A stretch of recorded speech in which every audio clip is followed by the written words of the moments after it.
بسم اللہ الرحمن الرحیم۔ السلام علیکم ناظرین، آپ کو عثمان وائس ٹی وی چینل پہ آنے کا دل کی گہرائیوں سے خوش آمدید۔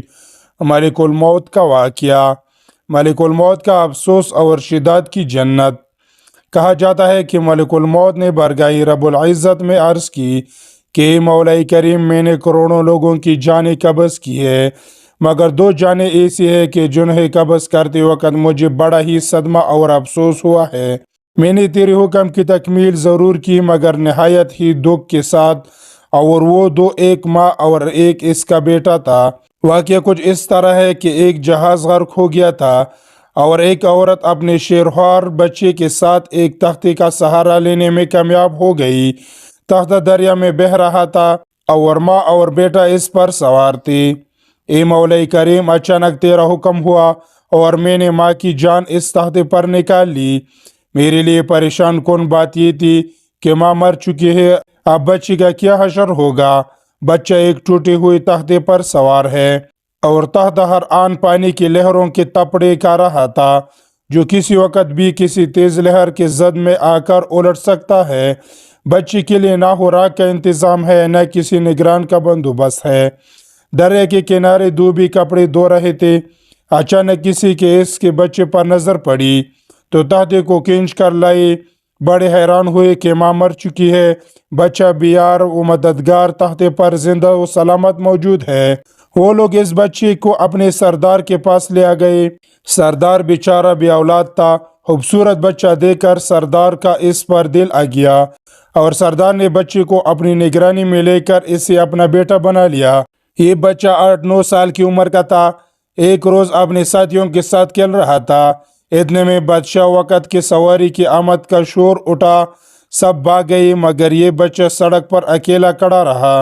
بادشاہ کی سواری گزر گئی، اس کے پیچھے اس کا عملہ پیدل آ رہا تھا۔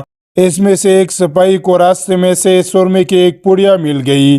اتفاق سے اس بچے کی نظر بہت کمزور تھی اور سرما کی اس سے بہت ضرورت بھی تھی، لہٰذا اس سپاہی نے وہ سرما بحفاظت اپنے پاس رکھ لیا۔ آنکھوں میں لگانے سے پہلے اس سے خیال آیا کہ یہ سرما کوئی تکلیف نہ پہنچائے، لگانے سے پہلے کسی دوسرے شخص پر آزما لینا چاہیے۔ قریب ہی وہ بچہ کھڑا تھا، اس نے اس بچے پر آزمانا چاہا۔ بچے نے سرما اپنی آنکھوں پر لگا لیا، مگر جو ہی سرما اس نے لگایا، اسے زمین کے تہہ میں موجود چیزیں بھی نظر آنے لگی۔ اس نے دیکھا کہ زمین کے اندر بہت سے خزانے پوشیدہ ہے۔ بچہ ہوشیار تھا، اس نے چیخنا چلانا شروع کر دیا کہ سرما لگانے کی وجہ سے میری آنکھوں میں سخت تکلیف پیدا ہو گئی۔ وہ سرما کی پڑیا گرا کر چلی گئی۔ بچے سرما کی پڑیا اٹھا کر گھر پہنچا اور خوشی خوشی باپ کو سارا واقعہ سنایا۔ سردار بڑا خوش ہوا۔ باپ نے کہا کہ ہمارے پاس آدمی بھی ہے اور گدے بھی ہے، تم سرما لگاؤ، ہم تمہارے ساتھ چلتے ہیں، جہاں کہیں خزانے پاؤ ہمیں بتاؤ، ہم نکال لیں گے۔ چنانچہ ایسا ہی ہوا۔ بچے کو بتانے پر وہ لوگ خزانے نکالنے لگے اور تھوڑی ہی عرصے میں امیر بن گئے۔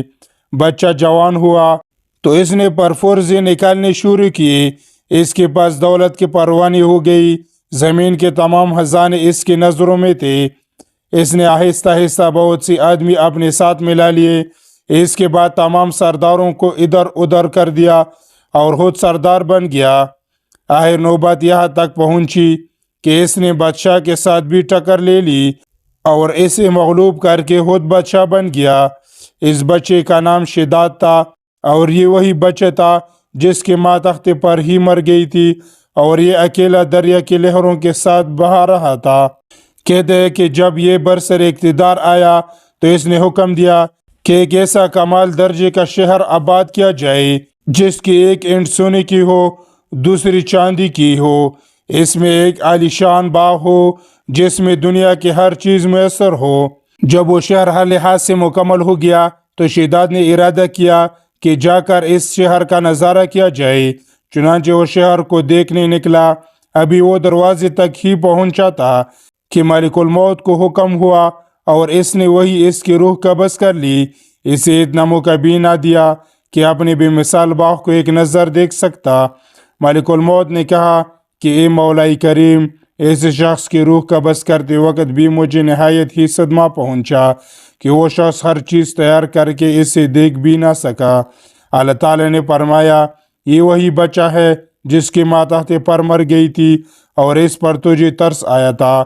اس بچے نے بڑے ہو کر نافرمانی کی، خدا کے حکم سے بغاوت کی اور سرکشی اختیار کی، مگر ہم نے اسے خود سخت جنت میں قدم رکھنے کی مہلت بھی نہ دی اور اسے باہر ہی ہلاک کر دیا۔ اسی جنت کے بارے میں مشہور ہے کہ وہ دنیا میں موجود ہے مگر انسانوں کی نظروں سے اوجھل ہے۔ امیر معاویہ کے زمانے میں ایک صحابی کا اونٹ گم ہو گیا تھا۔ وہ اونٹ کی تلاش میں کہیں اس علاقے میں جا نکلے تو اللہ تعالیٰ نے انہیں وہ سب کچھ دکھلا دیا تھا۔